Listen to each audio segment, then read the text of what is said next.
are again. I know, right? Who would have thought? And what we're chatting about today is... what happens when you get engaged? Finally got that ring on the finger, and what are the next steps? But I think before you even get there, we probably need to delve into some of what happened before you got there, because that makes up the there very much.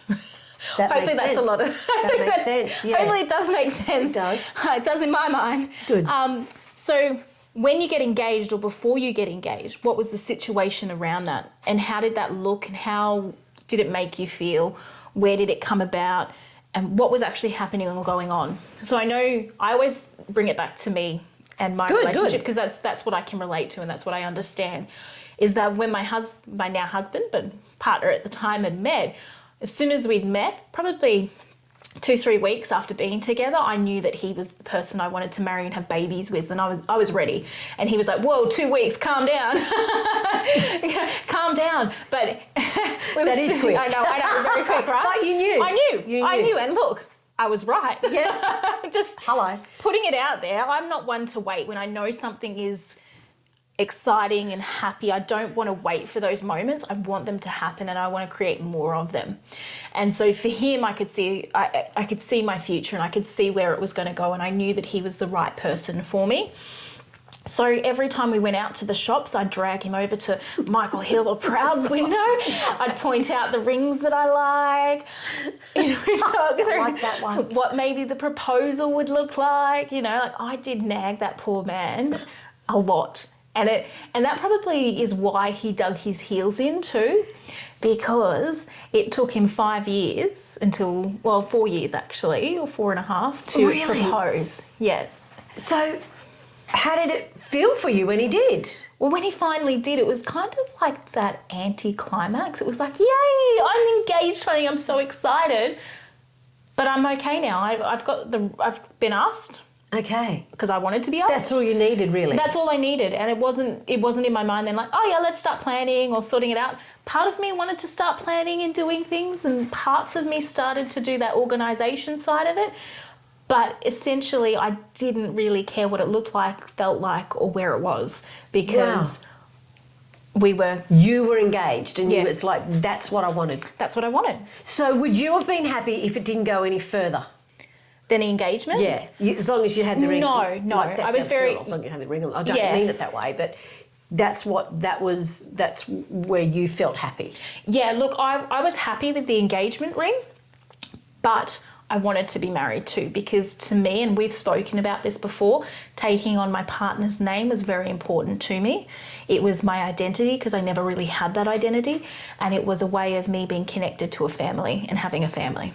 Yeah, that's interesting. The name was important. Was it the be all and end all? No. Like I did want to get married, but I had the engagement ring, and I'd been nagging for so long I probably didn't know what to do next. Yeah. That was it. I was lost. What did you do? So how long did it take you to get married after that? So after that, we planned for about 2.5 years to get married, and in that time we actually fell pregnant. Oh, I know. Yeah. So it's not like we weren't trying. We were really excited if we were going to have a baby, and we did really want kids. We were actually told that we weren't able to have kids. Really? Right. So it was when we finally found out, it was a really exciting moment and environment and situation that we're in, and we decided that our world in our life going forward was going to be all about our child, not about us. So we needed to get married sooner. So we had 3 months to organise our wedding. Wow. We moved it ahead a bit over a year. And were you happy with everything that you organised for your day? I didn't organise most of it. So did Adam organise it? Yeah, so Adam, my husband, organised it all. He went to the cake tasting. Wow. And tasted the cake. I was severely sick from morning sickness and from being pregnant. Yeah. I was very tired all the time, so he went around and did it all. Oh, bless him. I know, right? That's amazing. He even dragged me out dress shopping. So I just said to my friends, like, I don't care, I don't want to go, I'll just get something. And he dragged me out. He was the only person with me in the wedding dress store. And there was all these people around going, oh, you can't see her in the dress. And if he wasn't there, I wouldn't have bought it, because it's not that I wasn't in that mindset. It was just, I was not fit. I had a priority of a little birth or a little baby in my belly, and I just didn't want to think about having to get stressed or anxious about anything, so I left it all to him, and I was able to disassociate in a bit. So for Wow. for lack of other words, it was kind of him organising it and spear pointing it all and making sure it happened. And it all came together well. All came together perfectly. He surprised me with a few things on the day. So he had like a little string quartet that I didn't know about. Oh, my God. He organised the cars, he just... Oh, bless him. Yeah. Keeper. He's a keeper. He's a keeper, A definite keeper. Yeah. So, what do you think happens, or what do you see?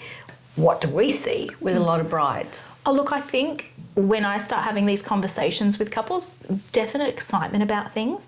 There's anxiety, and I think even a little bit of depression when it comes to once they've been engaged, what happens next. Okay, so what do you mean by depression? Is it? So I mean that there's just that lack of knowing what's to come and what they have to do. Also maybe the moment that's been and gone, and it's the next step. Yeah. It's not sad in a sense, but it's that void of unknown. That's interesting, because what I have seen quite a bit is this is my take on it too. I think when the engagement happens, like so many times I see like male, female, whatever. One of them, their head explodes. Yeah, there's a with lot. ideas. With ideas, like the head doesn't actually explode, like it explodes with ideas. You can just see them going, oh my God, okay, so where, okay, how many bridesmaids, who am I going to choose for my bridesmaids, like what colour am I going to wear, oh my gosh, what about the dress, oh my God, what about oh my God, and it becomes totally consuming, totally consuming. And I've seen where the grooms are like, oh, this is going to be a long road. Yeah. Don't get me wrong, they're happy, but every single waking moment is about the wedding, the wedding, the wedding. Who's their identity after that? Where's that person that they fell in love with? Yeah. And I feel sometimes, the grooms miss out, or someone misses out, because the other person's so totally wrapped up in it that they forget about nurturing their relationship as it is. So a little bit of advice, I guess I would say from me would be, if you want to talk about wedding, like what's happening with the wedding and where you're going and what you're doing, pick a time. It might be Sunday afternoon, we're going to put 3 hours aside and we're going to sit down and we're going to talk all things weddings. But don't forget that during the week, you've got to get on with your normal everyday stuff. And he doesn't want to hear it all the time, because he does get to the point sometimes where he just goes, whatever, babe. I wonder if you find this as well, that when you meet with couples, it's often the bride or one person within that you end up doing everything with, and the other person's just kind of being dragged along for the ride. Yeah. And it's not that they don't want to, it's just they're over it. They're disassociated. Yeah. Like they've had too much. This is stimulation overload. It's too much information. I don't know how to take on board what's happening. How can I influence or have my say come forward, because it's meant to be her day or that person, and it's more focused around what they want. They get frightened about giving it. Like, what do you think, babe? I think this. What do you think? And they get a bit frightened because they're like, it doesn't matter what I really think, because you're going to do what you want anyway, and I just want you to be happy. And it can be quite a challenge. Yeah. It can be a challenge within the relationship. And I think that's where that slight depression, for lack of a better word, comes from, because it's that, do I have a say and control over this, or am I just in for the ride? Do I come forward and put my point of view, or am I just happy to have one thing that I want, and as long as I get that one thing, the rest doesn't matter? Very interesting. Yeah. So maybe depression is the wrong word for it. But no, but I can see where you're coming from. Yeah, look, I use it in a sense of, it may not be making somebody physically, emotionally, completely depressed. Some people it could be. But it is definitely impacting their way of life and their quality of life in a way that in some sense, is a little negative to what it was before, because they may be more recluse and not inclusive. They may not be seeing their partner as much. They may not be involved and having as much of a fun experience as what their partner is. And everything comes back to weddings. Like, you don't want to hear it 24/7. No. There's a time and place, and I think that's a really good point of being able to say, this house or this space, this relationship is private place until this time and day when we can talk weddings, and we'll get it all sorted then. But if one person's more excited to take off and do their own part of it, that's no problem. You can sit there with an agenda if you want to, with dot points, and walk away from that 30, 20-minute meeting that you've had together as a couple with little tasks to do. And you can come back to that. Yeah. So structuring how you want your wedding structured, how you have in your mind, like by getting the plan, getting everything together, that's how you should do it when you are actually planning it. Like you said, your dot points, writing stuff down, and having that allocated time, not that, okay, I'm going to every waking minute talk about getting married. Yeah, absolutely. Having that time set aside, doing exactly what you said, making sure that you set the agenda, set the tone, set the expectations. And don't be too hard on yourself. It's meant to be fun as well. That's the journey. Yeah, look, we're sounding a little rigid with like setting a time and date and agenda. It doesn't have to even be that way. It could just be a quick little convo in the car as someone's dropping the other one off at the train station before you go to work. They can be little power conversations that you can have, but it doesn't have to be the be-all and end-all of the day. Yeah, because that's what happens after the wedding. And this is something that I have heard a few times, and I sort of go, oh, what am I going to do now? The wedding's over. It's like, oh my Lord.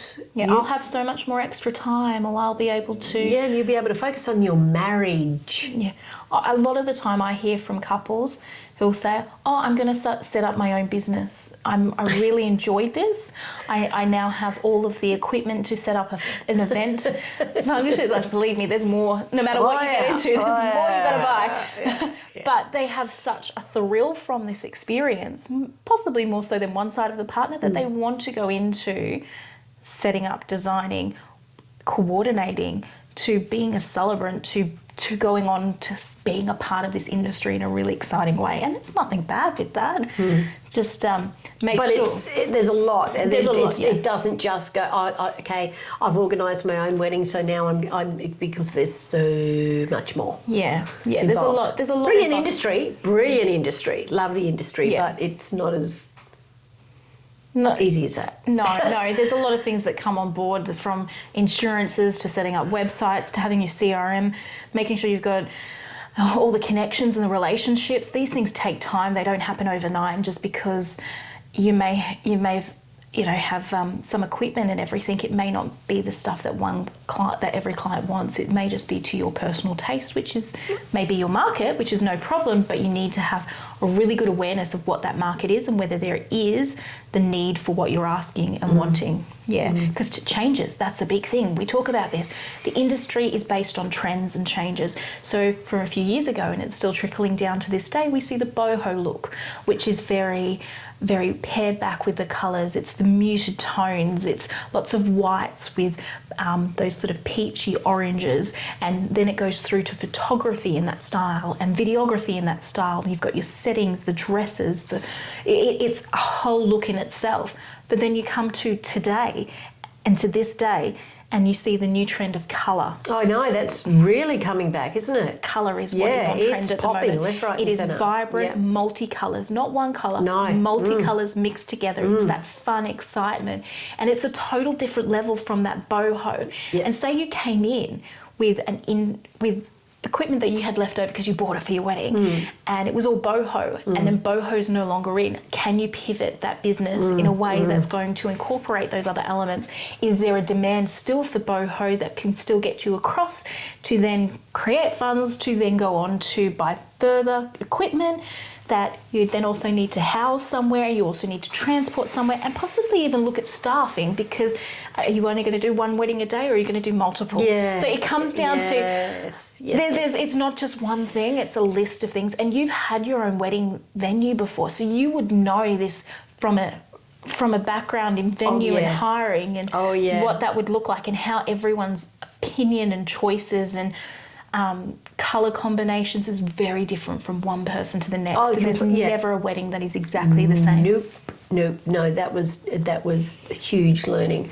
I loved it. Don't get me wrong, it was great. But wow, I think I appreciated and respected Other vendors? Oh, yes. So because I got to see where they were coming from. Yeah. You know, so that was really interesting. A lot of the time we put on our hats. So, for instance, celebrant, photographer, videographer, put on our hats for the day and we see our side of view. We don't understand why people do things in a different way or have done something that's going to hinder us, but we don't often put ourselves in their shoes to understand why they're doing that, or maybe they're just not aware of how that's impacting others around them too. And we have to appreciate everybody within that role when we're putting together a wedding, because it's a team that makes it happen. Exactly. Your vendors, your team. So when you're planning your actual day, your vendors and your team, really, really important. It's great if they have all worked together before. That we know a lot. We tend to know a lot of each other in the actual industry. But your vendors is really, really important, because don't get a vendor out there that actually just wants to I'm the boss. Yeah. And I'm rowing the boat, and I don't want to row the boat with you. This is not an industry for egos. They need to be checked and left at the door. This is an industry for working for your couples. And I think that's where I take it from. I'm not coming in going, I'm the celebrant of choice and therefore I am the person that they will choose because of it is me and I will do what I'm going to do.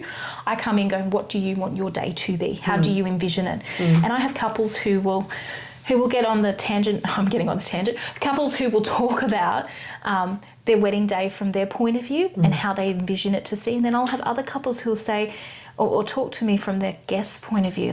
We want them to experience the day like this. Yeah. And so straight away, you've already got an understanding of how that day is going to roll out and play, and how you need to influence and impact their mission and their goal for that day. Yeah, very true. And I love it when you've got all your vendors and that you come together. It's so good. It is so good, because you want that day to be perfect for your couples. You really, really do. So very, very important on that front, absolutely. Okay, so I think that now brings us to the big question, is that now you've been engaged. We've talked about when you get engaged and how and why that came about, or the situations behind it. But what are the practical steps in going forward once you're engaged, and what do you need to do? For me, I always say to my clients, start with your date. A date is an important one. I actually have a triangle. Date is one of those, celebrant and venue. You can make it a little bit of a square and add photography if that's important to you as well. So that's kind of, when I chat with people, I always say they're the key ones, because after that, everything else can kind of fall into place. So when it comes to setting your day, you probably need to think about the date that you want to choose. Does it fall over a long weekend? Do you want it to be a weekday for those discounted rates? Do you need it to be over the Christmas or school holidays?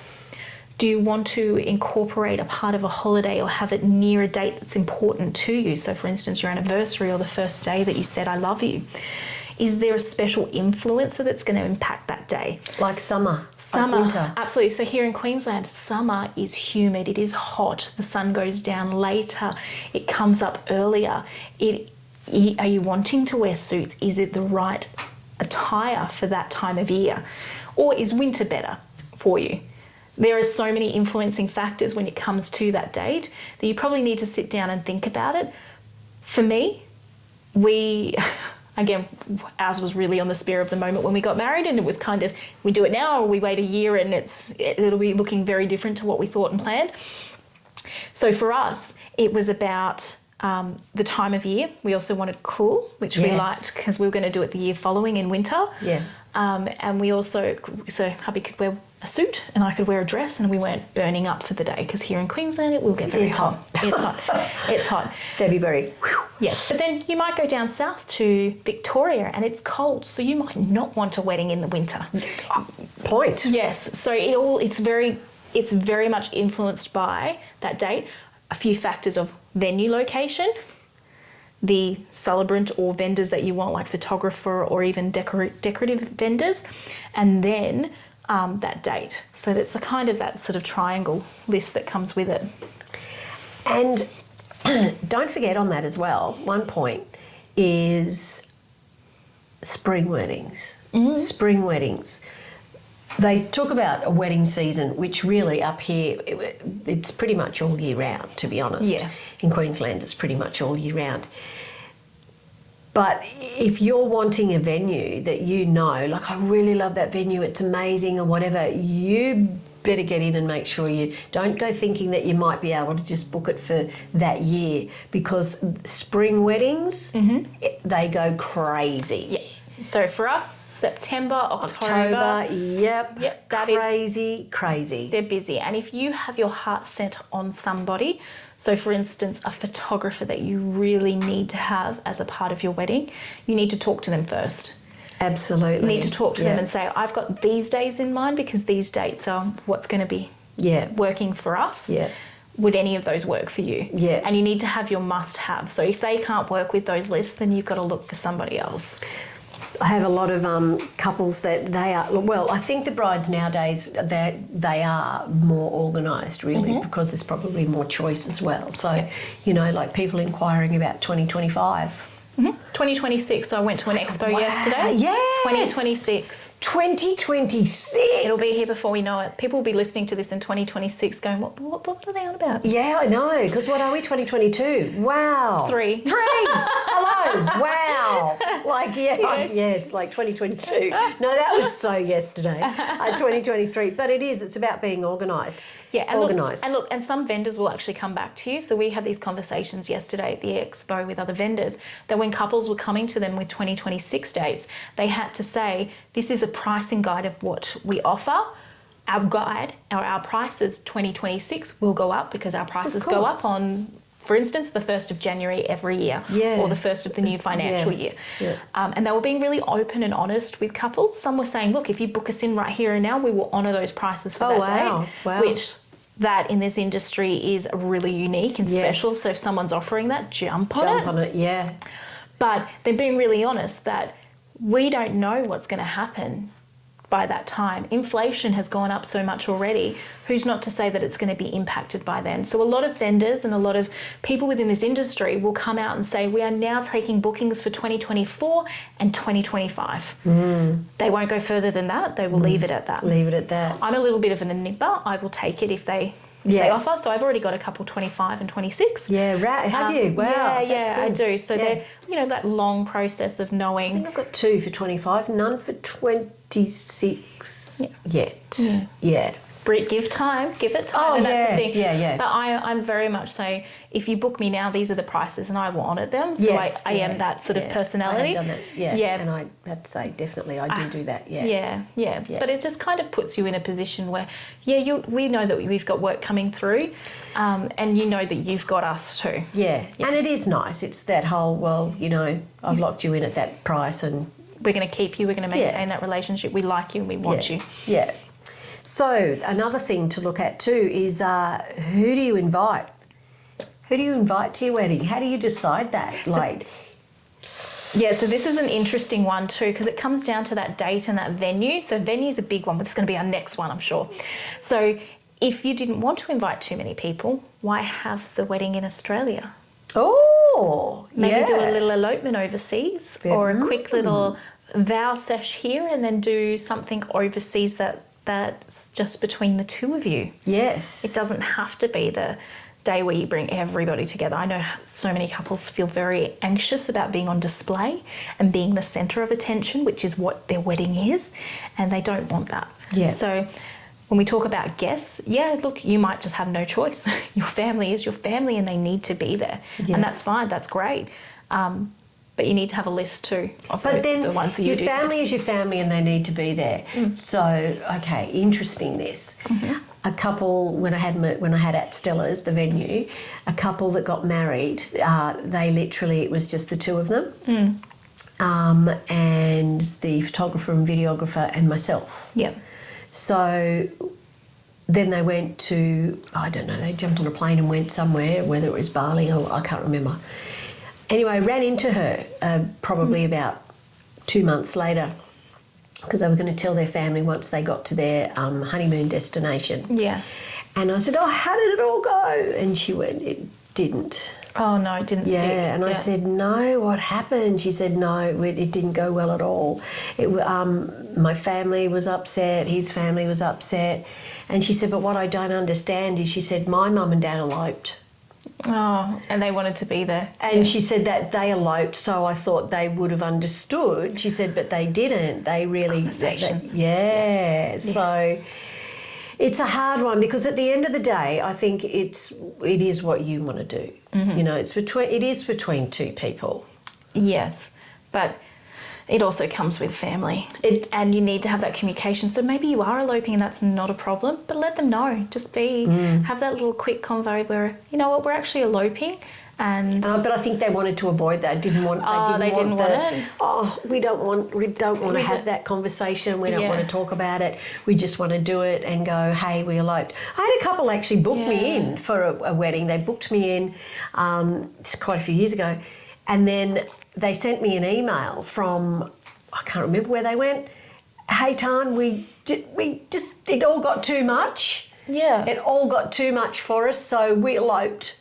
Oh, wow. And I just was like, oh my gosh, like, good on you. You know, that's what they wanted to do, because the planning actually got too much for them. Yeah, look. Too many inputs, too many, you know. You know what, that's the sad thing that comes with weddings, is though even though it's meant to be your day and what you wanted, people have influencing factors and relationships that will impact it. And if you do one thing, it's going to hurt someone. If you do another, it's going to hurt another. So you're never going to please everyone. No. You are not. So don't even try and start. Yeah. Because once you do try and start that, no. Your day's not yours. No, I've seen that as well from the hairdressing side of things. Yeah. Well, and from the celebrant side of things, I've seen that as well. Not good. Not good. No. So it kind of comes down to sitting down with your partner, I think, and really making a detailed list of the people that you want there. Is it just the two of you, or is it the other group? And then being really comfortable and satisfied in yourself that whatever may be will be, whether you tell them or not, whether you invite people, because this is another thing. You might do a surprise wedding where you don't tell people it's actually a wedding, and surprise, they've turned up for a party, an engagement party, and boom, you're getting married.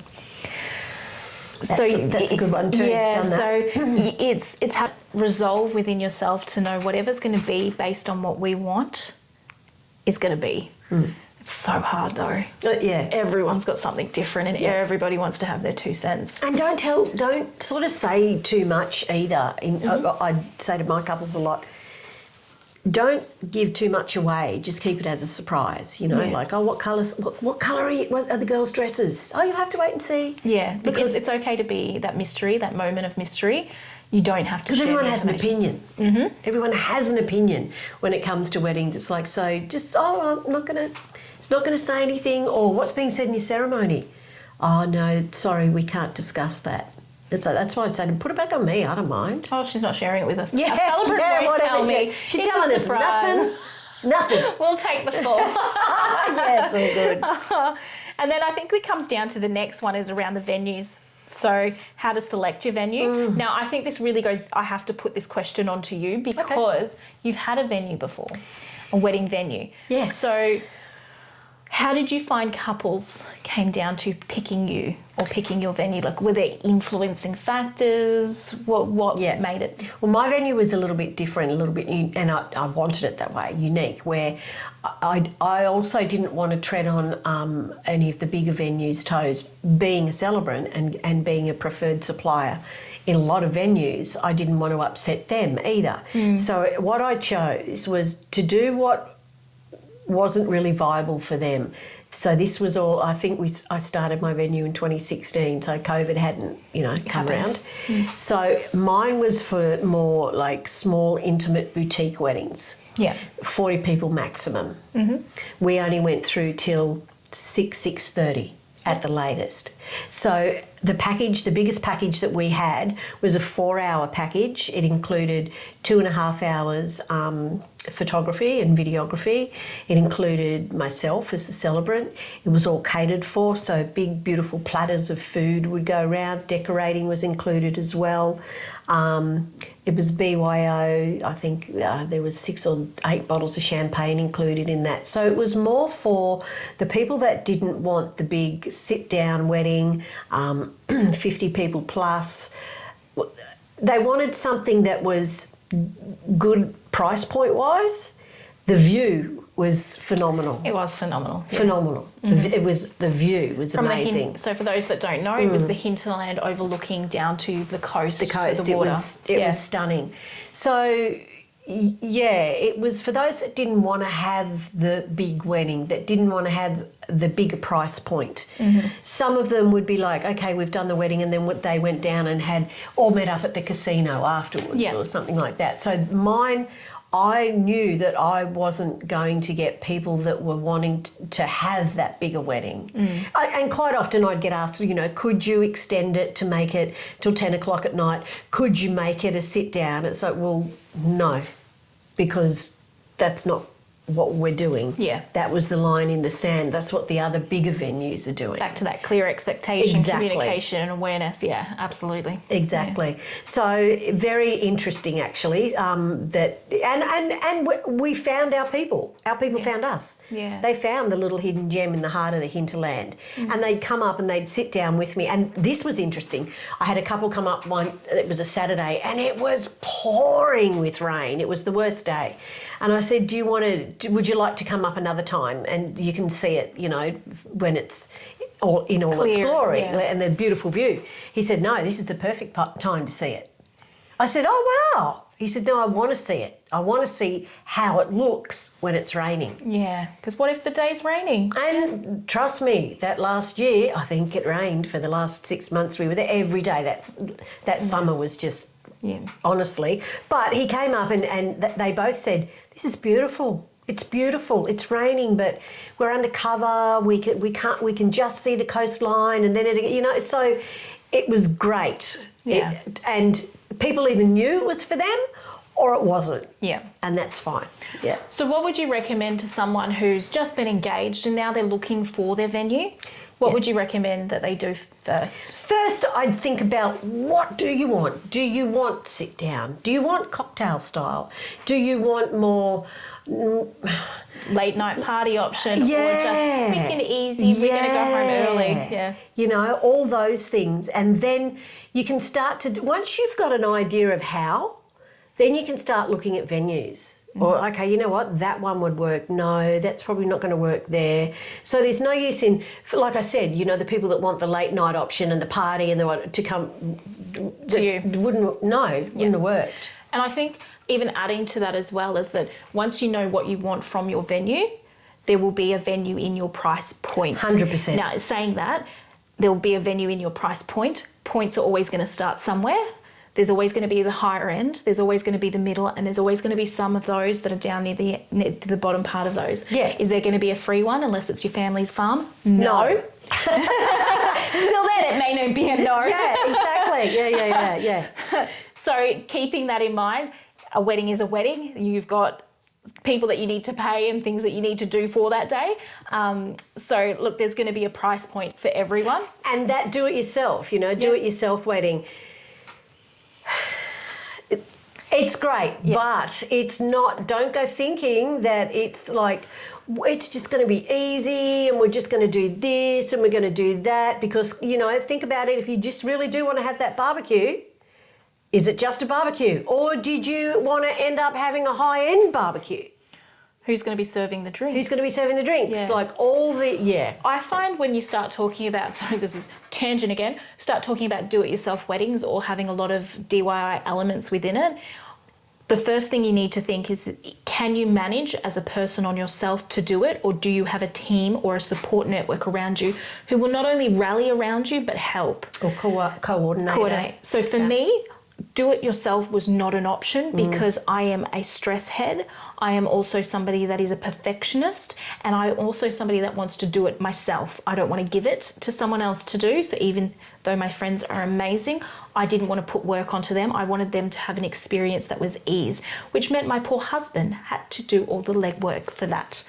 I did what I could, but he was the one that had to set up the ceremony location. He was the one that had to bring all those things. And I didn't think about his experience then on the day, because we're going back to our day, and what we went through is that he walks away on our anniversary every year going, oh, about this time I was still setting up the reception. And then they were telling me to leave because I would miss the ceremony, so they would finish that. And then at this time I was getting changed quickly behind a car in the parking lot at the park. And I cringe every time he talks about these moments because of the stress that he went through. So do it yourself is great, but don't be like me and have to control it and manage it and then put it on the one person who you do not want to be stressed on that day. So, yeah. A bride a few years ago at rehearsal, most chilled out bride I've ever seen, and it was at the Intercon Sanctuary Cove. I said, you are so relaxed and chilled out. She said, I made a point that everything was going to be totally organised. Every supplier knew their spot, knew what they had to do. I knew what every supplier was doing. It was all done, dusted, sorted 1 week before the wedding, so I could start to enjoy my international guests arriving. I love that. She was so organised and she was so chilled. Sometimes it doesn't happen that way and there'll be curveballs, but if you can get to that point where you can manage it, or you have somebody employed to manage it so you don't have to be the one doing it, is ideal. And don't do last minute stuff. Minute, don't. It's too much stress. Yeah. So I think we're going to have to wrap up there because we've been talking a bit about what happens once you get engaged and where you go from there. So the key points is to make sure you've got all your ducks in a row. Yep. Start thinking through venues, dates, having those conversations with your partner and making sure you're on the same page. If you're on the same page, things are going to happen smoother, more comfortably, and you're going to have an amazing day. But equally, your vendors and venues and locations that you're getting married will have a really clear goal and expectation around what they need to do too. Yep, totally. Yeah. So organise as much as you can, but like you said, be on the same page and you got this. You got this. So until next time, this is Tanya. This is Laura. And we're the Wedding Chronicles, and we'll catch you next time. Thanks for listening. Absolutely. Ciao for now.